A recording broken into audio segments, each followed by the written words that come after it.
In this guide, I will be showing you guys how to customize the message notification sound on your iPhone. Let's get started. First, launch your settings app. Now scroll down and head over to the option sound and haptics.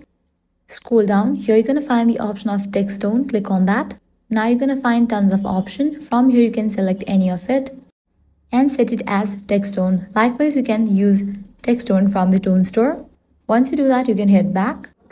Next up, if you want to set own custom audio as your message tone, what you can do is close this. Open the Files app. Make sure the audio is saved within this app. Now navigate to the audio. Press and hold on the audio. Click on the share option. Use as ringtone. Your custom tone will now appear in the list of available message tones. Just select it and it's instantly set as your message notification sound. That's it. If this guide helped you out, do not forget to like, share and subscribe. Thanks for watching.